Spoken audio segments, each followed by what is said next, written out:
la première institution du pays, qui est le président de la République, doit travailler à partir de Yaoundé. Cela sous-tend quoi? Ça veut dire qu'il doit passer le minimum de temps à l'étranger, sauf pour des raisons peut-être de santé.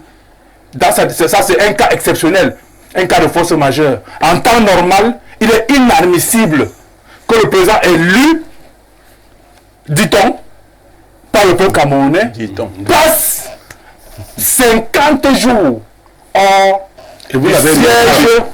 du siège, laissez-moi terminer, oui. Hors du siège des institutions. D'abord, premier cas, le décès. Et le décès n'est donc pas un objet de spéculation. Ça doit être un acte formellement et objectivement constaté. Deuxième cas, la démission. Et la démission, ce n'est pas, on a dit que la démission, c'est un acte d'abord solennel, public, et un acte dans lequel on doit avoir l'expression de la volonté non corrompue, donc en dehors de tout dol du président de la République qui dit « Je démissionne de mes fonctions de président de la République au vu et au su de l'ensemble de la communauté nationale ». Troisième cas, c'est l'empêchement définitif qui résulte en réalité d'une pratique dans laquelle le président est manifestement, de tous les points de vue, incapable d'exercer ses fonctions.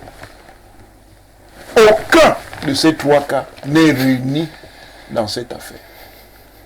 Mais, il y a des gens qui sont devenus des... C'est-à-dire que lui seul a des facultés, il peut apparaître, il peut disparaître.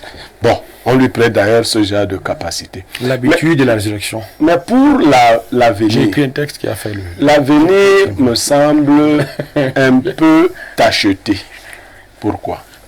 Si nous avons fait l'expérience des... Parce que si, oui, tu me perds le temps, parce que j'ai des choses importantes à dire. Cela n'était si j'étais chargé de la communication du président, oui. Au moment où il partait, on allait dire il va en Chine, après la Chine. On l'a dit. Non, après la Chine, il ira ici. Quand il est parti à Genève, on aurait dit que le président est parti à Genève, il est arrivé à Genève aujourd'hui.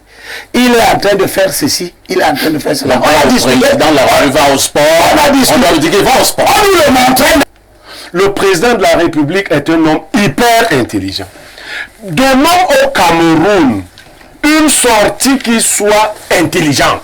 En faisant quoi? En faisant ce qu'il doit faire. Vous n'allez pas continuer de nous raconter que c'est un sage. La postérité d'un sage ne s'auto-détruit pas après son départ. Ça dit que c'était un faux sage.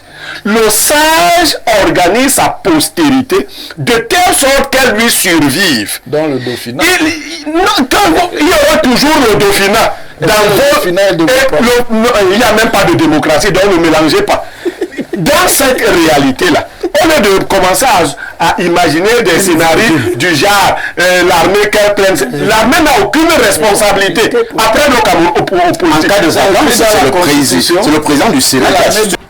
La semaine a également été marquée au Cameroun par le retour, selon certains, triomphal du président de la République du Cameroun, son Excellence Paul Biya, et son illustre épouse, Madame Chantal Biya. Pendant pratiquement 50 jours, le président était hors du pays. Certains analystes et hommes politiques ont commencé à parler d'une vacance à la tête de l'État, s'appuyant, selon eux, sur certains mécanismes d'ordre constitutionnel. Ce matin, on essaiera de parler de cette affaire de vacances qui a longuement été évoquée au Cameroun pendant que le président de la République n'était pas là. Certains ont accusé la santé chancelante, entre guillemets, du président Paul Biya. Certains ont même dit que le président Paul Biya est mort. Mais le président Paul Biya est revenu, il est bel et bien vivant. Comment comprendre cette situation? Comment comprendre tout ce qui a été dit, tout ce qui a été fait? Nous commençons par Aristide Manda, qui est justement du RDPC. Aristide Manda, votre champion, comme vous l'appelez habituellement, est donc de retour avec son illustre épouse, Madame Chantal Biya. Comment avez-vous trouvé ce climat qui a été entretenu par certains au moment où le président de la République était hors du Cameroun? Naturellement, j'exulte de joie d'avoir pu revoir le président de la République, qui est en même temps le président de mon parti.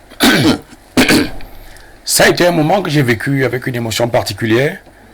D'ailleurs, j'ai coupé 3 tribunes durant son absence, à l'intérieur desquelles j'ai dénoncé le vœu honteux, ce que j'avais qualifié de vœu honteux. Parce que notre anthropologie, déjà en tant que Bantou, nous interdit d'adopter un certain nombre d'attitudes. En l'occurrence, souhaiter la mort, même à son pire ennemi. J'ai pu mesurer la décrépitude de nos valeurs.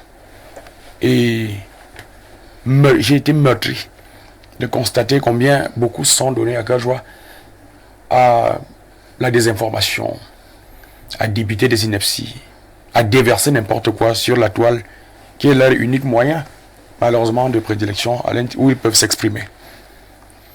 Je ne sais pas si les uns et les autres s'aperçoivent ou se rendent compte de la délicatesse de ce que cela pouvait susciter comme drame. À titre personnel, c'est-à-dire qu'on vous annonce, parce qu'au plan psychologique, lorsque vous savez que votre président, il incarne l'esprit de la nation, il est, comme on dit chez nous les juristes, la clé de voûte des institutions, mais au-delà le père de la nation, je souligne ça à grands traits. Je veux donc, sur cette rubrique, pour permettre aux autres également de s'exprimer, vous dire que j'ai été content et que les uns et les autres considèrent ça comme on dit un atalakou. Je vais faire un atalakou. Je vais louer et redire mes hommages hautement différents à la première dame de notre pays, qui, comme je l'ai dit le 20 mai au palais, fait à chaque fois, à sa manière, que nous retrouvions le président de la République peignant. Jusqu'à preuve du contraire, on ne nous a pas dit que Biya dormait avec un homme. J'ai vu quelque chose de fantastique qui m'émeut à titre personnel. J'en ai rêvé. Et j'étais si fier de voir le couple Biya revenir, même si il n'était pas allé en voyage, c'était pas un voyage de plaisance, parce que son activité a quand même été marquée par un agenda délicat. Déjà aux Jeux Olympiques, il était revenu, c'était Saint-Raphaël, la Chine, où il travaillait. Et d'aucuns se sont livrés à cœur joie à essayer de désinformer avec la rhétorique du chaos pour semer la panique. Alors que de revoir le président dans cet état, même si je le dis encore, moi je n'en doutais pas, parce que par d'autres canaux, nous suivions cette actualité, nous voulons dire que c'est extrêmement dommage et que nous ne reconnaissons pas notre pays. Lorsque nous grandissions, on n'a jamais été d'accord. Il y a eu des désaccords profonds qui nous ont souvent divisés. Mais que ce soit à l'école, sur les bancs ou au quartier, on savait au-delà des intrigues que nous sommes une nation et qu'on avait en partage un certain nombre de valeurs. Alors essayer de désacraliser le pouvoir de la sorte, en démontrant que le pays n'est pas gouverné, en annonçant la mort du guide. Voyez-vous, il y a 4 ans, il y a un leader de parti politique qui a écrit au président de l'Assemblée nationale qualifiée, habilité pour qu'il saisisse le président du Conseil constitutionnel pour déclarer la vacance. Ils ont même envoyé les uns et les autres dans le flou, alors que c'est une disposition en l'espèce inexistante. Les gens ont basculé dans la panique. Est-ce que vous savez le nombre de crises cardiaques, d'AVC, je vous le dis, qui savent quand même que quand vous avez votre père, le simple fait de savoir qu'il est là, j'ai pu mesurer combien Dieu Tout-Puissant aime ce pays. Comme Socrate est mortel. Mais pour nous autres, pas simplement en tant que RDPciste, en tant que Camerounais citoyen de lambda, nous savons que il est le gage pour l'instant de la stabilité. C'est un homme de paix. Et qu'au travers de sa seule existence, beaucoup de choses et beaucoup d'horizons sont ouverts. Au niveau des RDPC, pour conclure, non, naturellement, vous savez qu'on va en 2025. Nous avons fait reculer nos ambitions personnelles pour renflouer la cagnotte du président.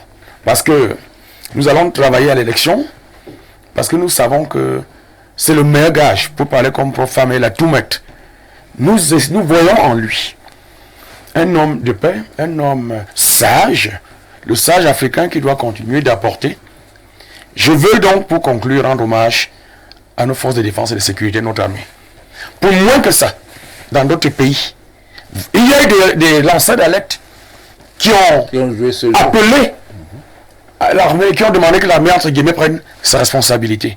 Mais comme celle-ci est viscéralement attachée aux institutions, à celui qui les incarne, il est bon que nous les félicitions. Parce que dans un moment d'égarement, dans un moment de balbutiement, elle peut se retrouver en train de dégamer et de commettre des fautes.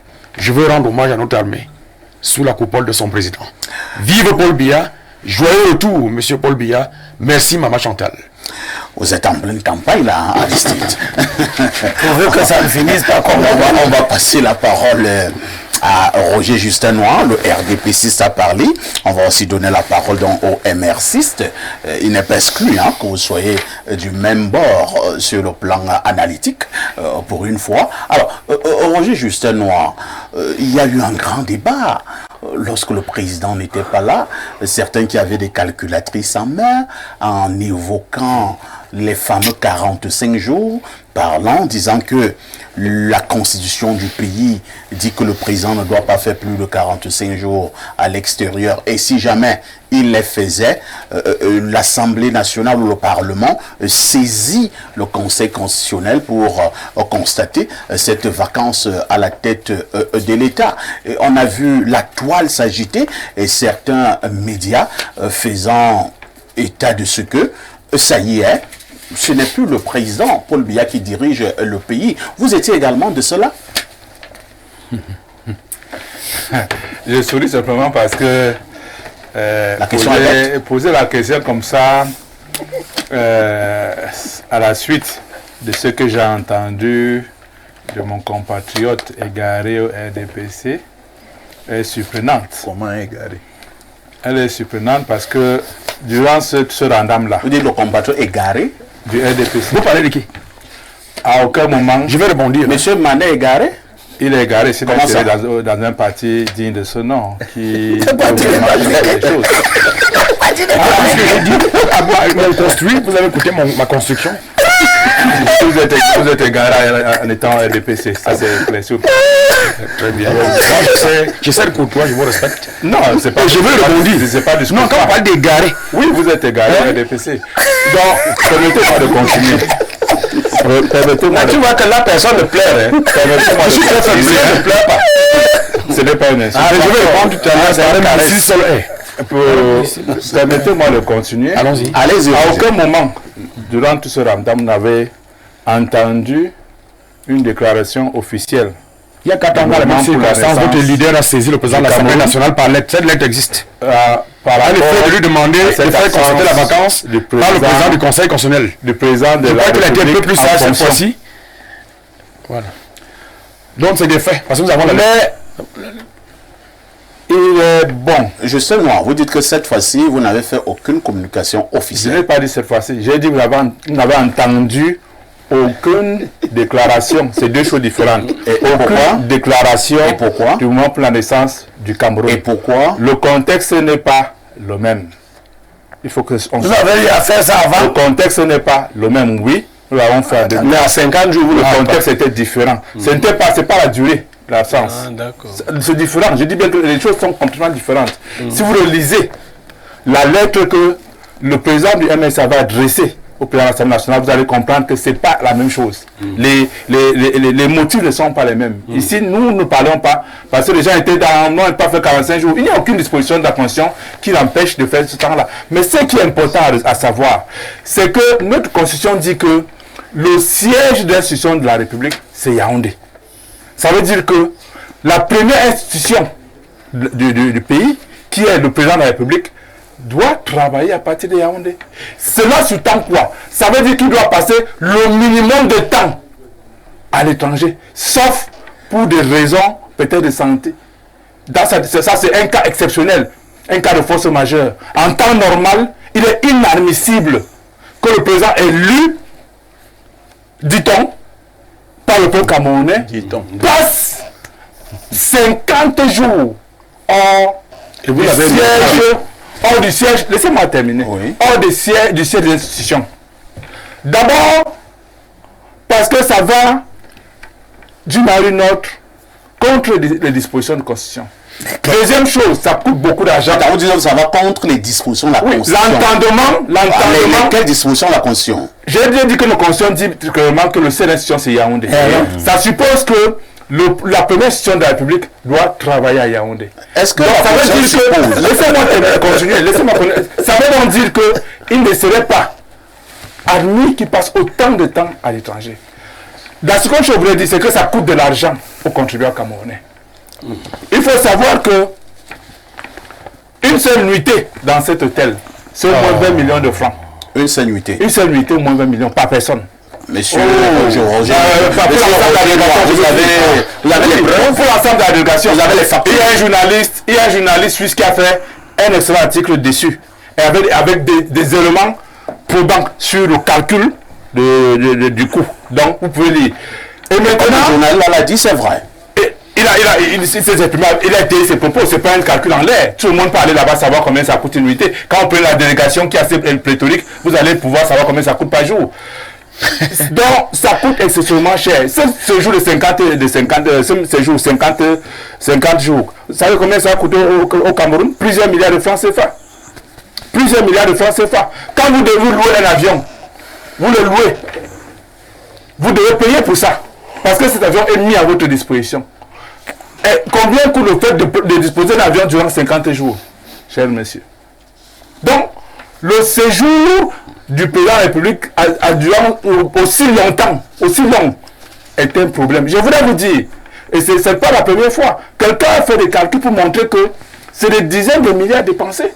Au moment où le Cameroun est exempt. Je voudrais vous dire que le gouvernement n'a pas encore complètement bouclé les engagements pris avec les anciens en ce qui concerne les arrêts jusqu'à aujourd'hui. Je voudrais vous dire que les opérateurs économiques ont du mal à se faire payer au Cameroun actuellement. Malgré que le ministre des Finances dise qu'on est en train de payer la dette, de rembourser la dette intérieure. Mais c'est compliqué. À tous les niveaux, ceux qui se font payer, c'est ceux qui acceptent de payer. À tous les niveaux, il faut payer, il faut donner de l'argent. Le bakshish, il faut corrompre pour pouvoir se faire payer le minimum. C'est de ça qu'il s'agit. Donc, que les chefs de l'État fassent dépenser autant d'argent, du contribuable pour son plaisir personnel, c'est un problème et on doit en parler. Très bien. Merci Roger Justin Noir, professeur Mathias Eric Owanangini. Je voudrais avoir cette fois-ci l'avis un peu plus du politologue dans un pays comme le Cameroun, et sachant que les élections c'est dans 11 mois et demi, lorsque le président va à l'étranger et met autant de jours et qu'on constate une certaine agitation, est-ce que cela est de nature à rassurer le peuple camerounais? Première préoccupation. Deuxième préoccupation, est-ce que ce qui accompagne également le président de la République sur le plan communicationnel n'ont pas quelque part été défaillants? Merci. Le président de la République, comme nous le savons tous, est un élu de la nation. En tant qu'élu de la nation, il assure à la fois une fonction de direction, parce qu'il est élu de la nation à la tête du pouvoir exécutif, à travers donc l'institution qu'on appelle le président de la République ou la présidence. L'élu de la nation assure une fonction de direction, mais il assure aussi une fonction de représentation. La représentation se fait sur l'ensemble du territoire national, mais de manière privilégiée dans la capitale siège des institutions, mais elle se fait aussi à l'étranger. Ça veut dire que quand le président de la République est en déplacement, surtout à l'occasion d'une visite officielle, il est toujours en représentation. Et même si c'était une visite privée, la visite privée n'élimine pas le fait que c'est un élu de la nation, ce qui fait que quand il arrive dans un pays étranger, il y a des dispositions protocolaires qui sont prises, quelle que soit d'ailleurs la nature de la visite. Quand donc le président est à l'étranger, il peut être accompagné d'une délégation, parce que, comme on le dit, un chef ne marche pas seul. Il est accompagné d'une délégation, et cette délégation doit être prise en charge. Ça, c'est le premier élément de réponse. les inquiétudes auxquelles vous faites allusion n'interviennent que parce qu'il y a un travail de manipulation qui a été mis en place. Monsieur Haïssi, les conditions de la vacance à la présidence de la République dans la constitution du Cameroun sont claires. Il n'y a aucune spéculation à faire en la matière. Premier cas, le décès. Et le décès n'est donc pas un objet de spéculation. Ça doit être un acte formellement et objectivement constaté. Deuxième cas, la démission. Et la démission, ce n'est pas, on a dit que la démission, c'est un acte d'abord solennel, public, et un acte dans lequel on doit avoir l'expression de la volonté non corrompue, donc en dehors de tout dol du président de la République qui dit « Je démissionne de mes fonctions de président de la République au vu et au su de l'ensemble de la communauté nationale. » Troisième cas, c'est l'empêchement définitif qui résulte en réalité d'une pratique dans laquelle le président est manifestement, de tous les points de vue, incapable d'exercer ses fonctions. Aucun de ces trois cas n'est réuni dans cette affaire. Mais il y a des gens qui sont devenus des spécialistes de la surenchère à ce niveau. Et ces gens tirent quand même les leçons de l'expérience. Le leader de parti qui avait commis l'imprudence d'adresser une lettre au président de l'Assemblée nationale pour faire constater la vacance. Il s'agit de quel leader? Mais c'est le professeur Maurice Kamto. Ah, d'accord. A vu tout le ridicule qu'il a récolté de l'affaire. Chat échaudé craignant l'eau froide, ce tour-ci ne pouvait plus se prononcer lui-même. Non, c'était pas le même contexte simplement. Non, laissez ça, monsieur Noir. Il ne pouvait pas se prononcer lui-même. Il s'agit d'actionner des activistes, des cybermiliciens dont on connaît la ligne. C'est eux qui faisaient le travail pratique pour faire établir. Oh, monsieur. Non, il faut pas faire des déclarations. Vous ne faire une accusation que vous ne pouvez pas prouver. Je ne peux pas prouver. Est-ce que vous pouvez prouver qu'il a actionné des cyber... Des Parce que vous pensez qu'on ne connaît pas leur position. Est-ce que vous pouvez apporter ces preuves-là? Il ne faut pas faire des déclarations parce qu'on vient sur un plateau de télévision. Je ne peux pas apporter les preuves, d'accord. Oui, ne faites pas dans ce genre de déclaration. Je dis et je répète. Vos fantasmes ne sont pas... Ces cyber-miliciens sont actionnés. On connaît leur ligne, on connaît dans quelles conditions ils interviennent, on connaît leur cible. Attaquer tel. Moi-même, en faisant partie, j'ai étudié le système, donc je sais de quoi je parle. En faisant partie de quoi? De ces cibles. Quelle cible? De ces cibles. Non, tous ceux qui parlent sur Internet ne sont pas des RSC. Il faut faire attention. Pas pour des naïfs, monsieur Noir. Votre milice est forte. Donc, il s'agissait à nouveau de créer la surenchère. Et avec des choses complètement fantasmatiques. Le fameux délai de 45 jours. Quelqu'un m'a posé la question. Je lui ai dit que montre-moi où c'est écrit dans la Constitution de la République du Cameroun. Pourtant, cette idée, on l'a enfoncée, c'est dans l'expression, dans le mental des Camerounais. Or, évidemment, compte tenu de l'histoire de notre système institutionnel, compte tenu de sa structure, la question de la vacance à la présidence de la République a été entourée de certaines précautions dans la rédaction. Et même ce qui apparaît aux profanes comme quelque chose qui n'est pas fonctionnel, en réalité, ils ne comprennent pas. Est-ce que vous savez donc que s'il y avait une telle disposition, ça peut nourrir un coup d'État? Ça dit une disposition sur le nombre de jours. Vous savez que ça peut nourrir un coup d'État? C'est-à-dire, il suffit de neutraliser le président de la République et de laisser passer le délai. Nous avons évolué, professeur. Je vous pose une autre préoccupation. Oui. Pendant que le président de la République n'était pas là, vous avez dit que nous n'allons pas faire dans la fine bouche. Nous avons des connaissances, des amis. Moi, j'ai vu des amis qui m'ont dit, là c'est un témoignage que je fais, que non, parfait, tu sais, le moment est critique. Moi j'ai acheté 10 sacs de riz, j'ai acheté 5 autres bouteilles de gaz, j'ai mis à la maison, j'ai fait remplir les 2 congélateurs, parce qu'on ne sait jamais. Je dis on ne sait jamais quoi. Il dit non, l'affaire là, parce que si jamais le président est mort, le pays va prendre feu. Attendez d'abord, professeur, ma question est celle de savoir, est-ce que la question de la vacance à la tête de l'État du Cameroun est sur la forme et dans le fond totalement réglée avec les mécanismes d'ordre constitutionnel au Cameroun? Une constitution ne peut pas régler tous les aspects d'un rapport politique. Parce que le rapport politique ne se limite pas au droit. Le rapport politique inclut d'autres éléments. Il peut inclure des intérêts économiques, il peut inclure des représentations culturelles, il peut inclure des mentalités, il peut inclure des intérêts politiques. Donc la Constitution règle ce qu'elle peut régler. Et d'ailleurs, la régulation politique, même constitutionnelle, ne s'appuie pas simplement sur le texte de la Constitution. Ça s'appuie sur ce qu'on appelle un bloc de constitutionnalité. Il y a le texte, il y a le travail que l'organe de régulation du jeu institutionnel, qu'est le Conseil constitutionnel, doit faire. Il y a ce qu'on appelle les conventions et les usages constitutionnels politiques.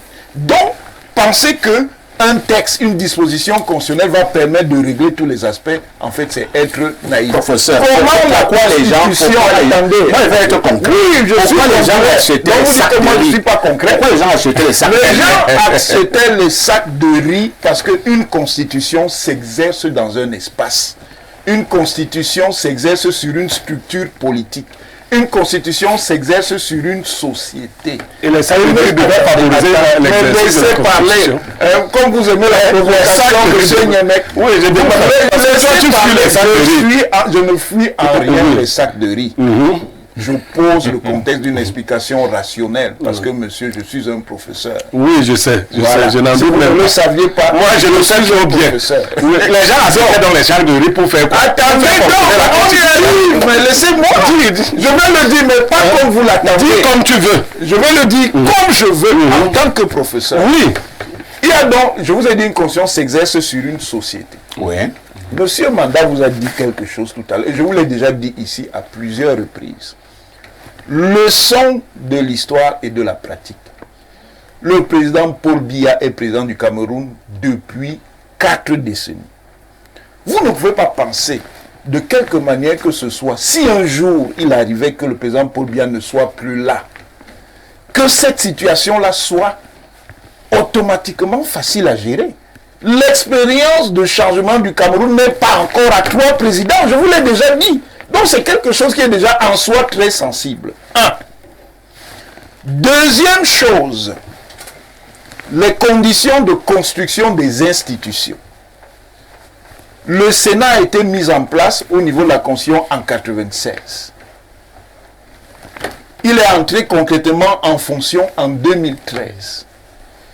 La légitimité et la solidité d'une institution se construit avec le temps. Troisième chose, les intérêts politiques. Que ce soit les intérêts politiques à l'intérieur du système gouvernant ou les intérêts politiques en dehors. En l'occurrence, certains intérêts politiques en dehors n'ont pas intérêt à ce que la dynamique même de la vacance à la présidence, si elle s'exerce conformément à la loi fondamentale. Mais on essaye donc de créer. C'est pour ça que vous avez de manière récurrente des rumeurs sur la mort du président Paul Biya. Il faut créer le flou pour que ça déclenche une situation extra-institutionnelle. D'où les activistes qui invitent l'armée à prendre ses responsabilités. Vous comprenez? C'est pour ça que les citoyens fonctionnant dans ce climat ont des formes d'inquiétude. Et ces formes d'inquiétude, ils les expriment donc en allant acheter le sac de riz. Mais c'est même pas si le sac de riz va faire quoi, monsieur Niemek? Il va vivre pendant Le sac de riz va faire quoi? Il va manger, Merci, professeur. Abel Elimbi Lobé, on va un peu évoluer. Le président de la République et Madame Chantal Biya sont donc de retour au Cameroun. Ils sont arrivés lundi passé, je pense que c'était bien, le 21 octobre. Ils sont bel et bien là. C'est quoi la suite au niveau du Cameroun? Nous avons beaucoup de problèmes. Est-ce que nous pouvons penser que le président de la République va monter d'un cran pour résoudre un certain nombre de problèmes que nous avons ici au Cameroun à 11 mois et demi de l'élection présidentielle? Vous levez le ballon à M. Elimbi Lobé. Ça, c'est pour le match.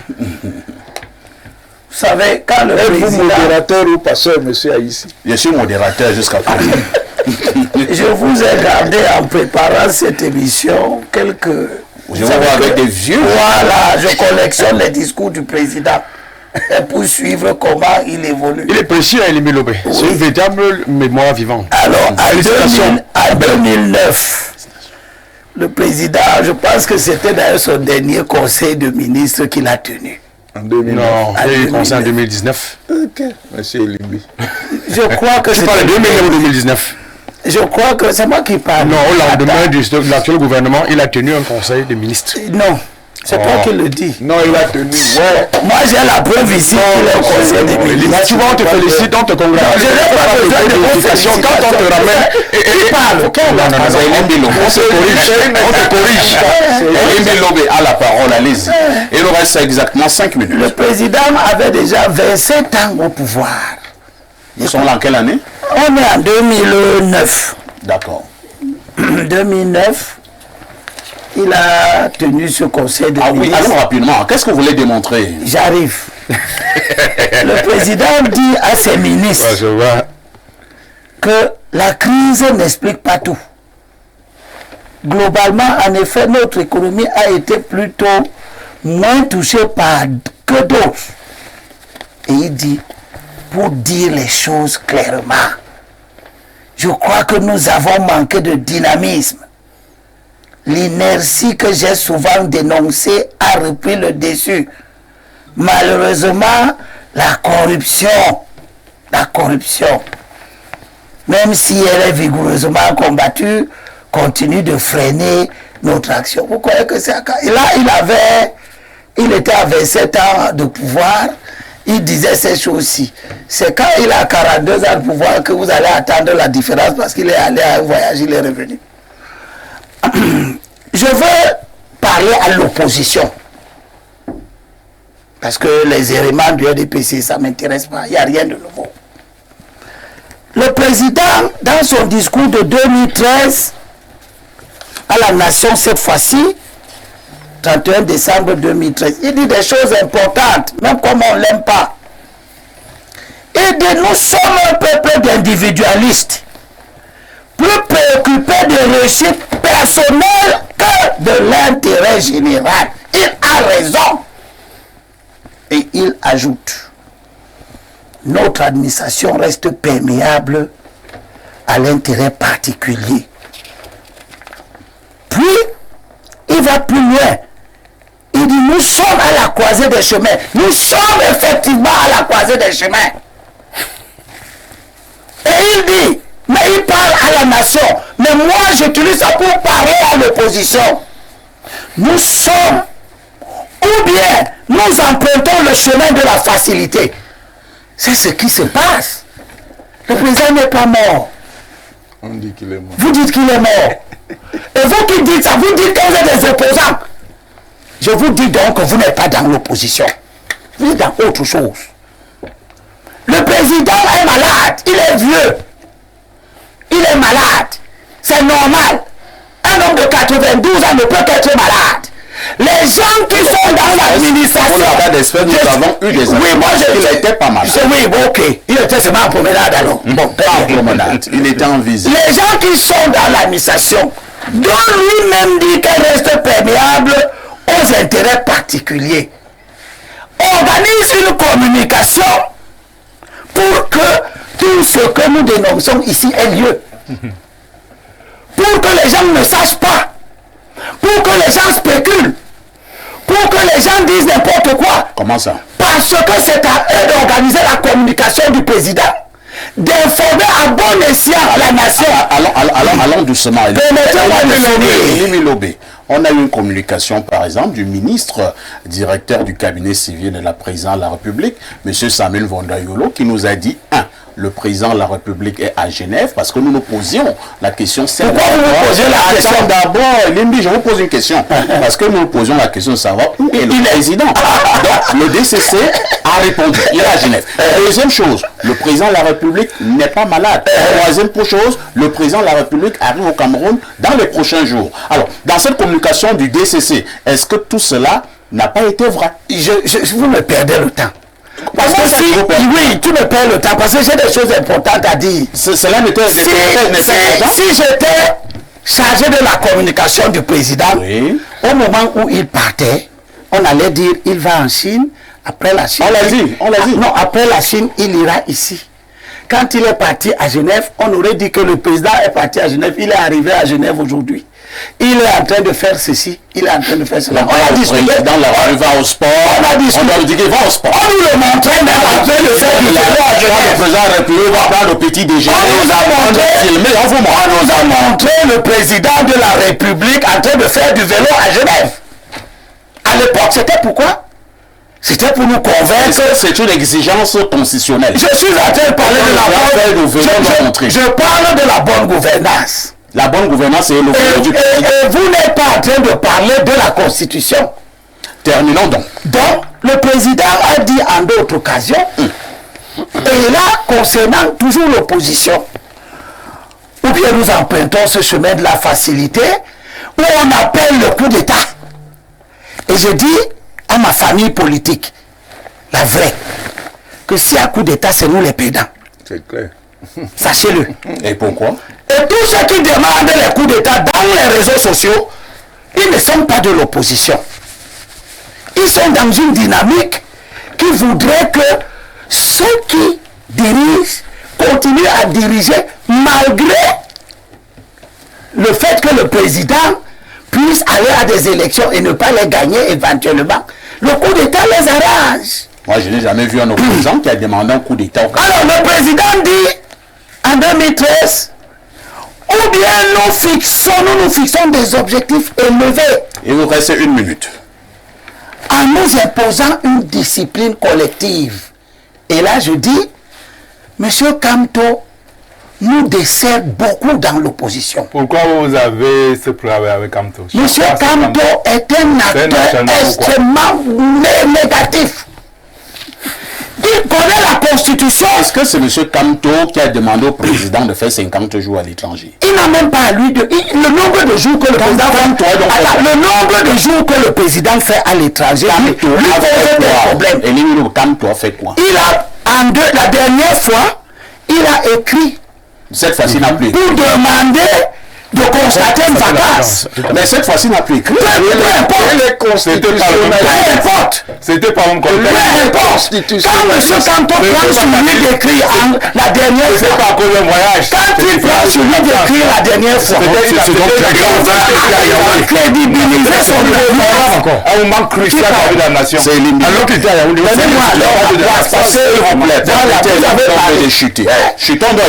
Ayez l'habitude d'accepter qu'on dise ce qui ne vous plaît pas.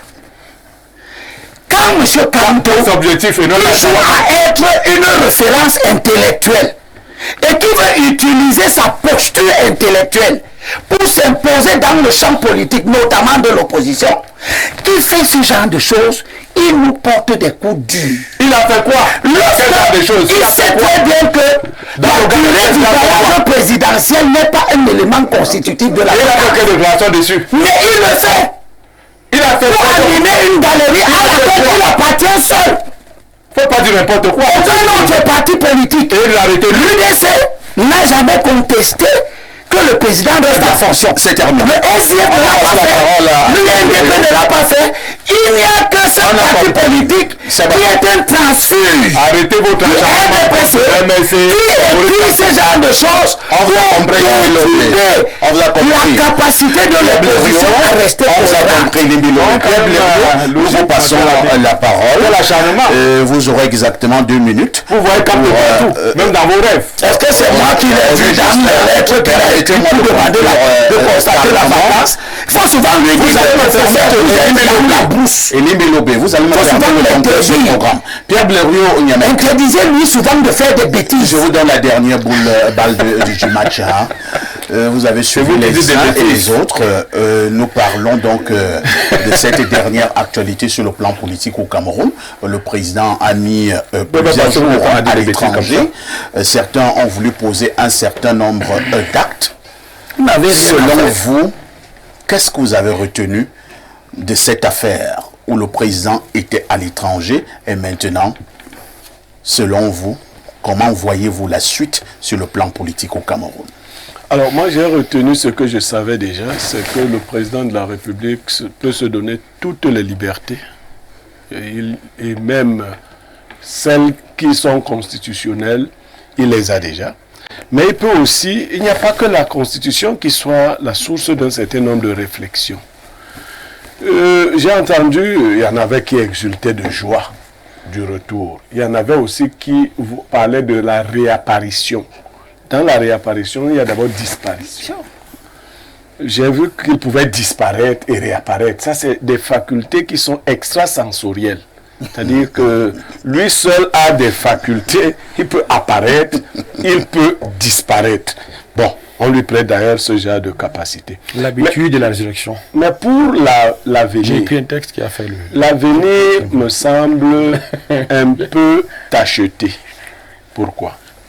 Si nous avons fait l'expérience des propos de cette nature qui évoquaient ou invoquaient la mort supposée du président de la République et que nous avons vu une vague de panique, au lieu de nous arrêter simplement à la vague de panique, nous devons réfléchir.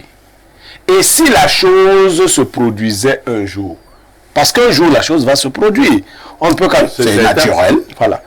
Est-ce que nous devions encore être dans ce schéma-là? Cela n'a-t-il pas démontré la fragilité? Le professeur qui a parlé en professeur a évité de vous dire que on risque de mettre de côté la Constitution pour créer donc de nouvelles constitutions. Mais c'est déjà arrivé dans d'autres pays. C'est ça le grand mal. C'est-à-dire, au lieu de vider aujourd'hui, tant qu'on peut, une problématique qui se présente à nous, je l'avais dit en d'autres temps, nous sommes un peuple intelligent. Le président de la République est un homme hyper intelligent. Donnons au Cameroun une sortie qui soit intelligente. En faisant quoi? En faisant ce qu'il doit faire. Vous n'allez pas continuer de nous raconter que c'est un sage. La postérité d'un sage ne s'auto-détruit pas après son départ. Ça dit que c'était un faux sage. Le sage organise sa postérité de telle sorte qu'elle lui survive. Dans le Dauphinat. Il y aura toujours le Dauphinat. Il n'y a même pas de démocratie, donc ne mélangez pas. Dans cette réalité-là, au lieu de commencer à imaginer des scénarios du genre l'armée qu'elle prenne, l'armée n'a aucune responsabilité. Après le Cameroun, en cas de c'est le président du Sénat qui assure l'intérim. Mais c'est ce que je dis, que l'armée n'a pas une place constitutionnelle. Mais ne le dit pas. Mais vous savez, vous et moi, que personne ne veut voir cette constitution. Oui, pourquoi ça, on sait très bien qu'au Cameroun, pour le cas du Cameroun, si jamais il y a France à la tête de l'État, c'est le président du Sénat qui assure l'intérim et pour organiser une élection au Cameroun. On le sait tous, mais pourquoi les gens achètent ça? Parce qu'on sait aussi tous que les gens ne vont pas respecter cette constitution. Parce qu'ils sont organisés de tout temps, vous les voyez. Ils ne respectent pas le code électoral, ils ne respectent pas la constitution. Ils demandent de faire la déclaration de biens, ils ne font pas. Ils demandaient de limiter les mandats, ils ont changé ça. Qu'est-ce qui vous fait croire que si le président n'est pas là maintenant, les gens qui ont toujours prêché sur cette constitution vont accepter que Niat dirige ce pays pendant Niat a de la poigne, il va le faire. Donc ça devient une question de poigne. On avait posé une question. Donc ça devient une question de poigne. Mais c'est minimiser les capacités. Je voulais simplement dire un petit élément avant que Béron ne termine. Je comprends la parce qu'il va terminer cette émission. D'ailleurs, ce qu'il dit est sage. Mais je dis, en Tanzanie, ceux qui font comme Omoda, comme Manda, dans leur parti, où ils refusent que leur sage ne prépare que les choses survivent avec lui, disait à Nyerere, tu ne parles pas. avoir écouté ces gens une première fois, s'être représenté, a fini par leur dire, vous allez vous débrouiller, je m'en vais. Même quand il est parti, non, quand Nyerere a décidé de partir et de ne pas écouter ces bonimenteurs, ils ont trouvé un candidat et ce parti est toujours au pouvoir. Blériot termine donc. Parfait, ici, je dis qu'on a même mis à la tête des institutions qu'on veut animer des gens qui ne peuvent pas être vivants en cas de vacances de pouvoir. Comment ça? Oui, c'est ce que je dis. Comment ça? Vous venez de faire une blague. Mais monsieur Niad, non, moi je ne suis pas un blagueur. Si le président de la République n'est plus là, c'est le président du Sénat, monsieur Niad Djifedi. Mais qui lui n'est même pas là? Il est où? Vous ne le cherchez même pas. Lui n'est même pas là. Et lui, c'est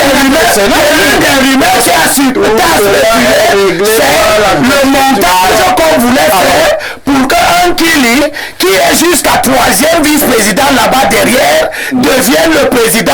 Parce qu'on n'est pas d'accord que le vice-président supérieur constitutionnel de Niad puisse prendre le pouvoir. Merci. C'est ce qu'il fallait globalement dire ce matin. Toutes nos excuses pour la qualité technique de ce programme. Mais rassurez-vous, la rediffusion, c'est ce soir et tout reviendra à la normale. La rediffusion, c'est ce soir à partir de 21h. Nous remercions le professeur Mathias Eric Owonangini, qui est notre invité permanent. Qui nous égale chaque jour. Justin Noir, qui est également ce matin. Aristide Manda, on lui dit aussi merci. Pierre Blériot Niamek bénéficiera des mêmes remerciements, sans oublier Abel Elimi Lobé qui nous vient toujours de Douala.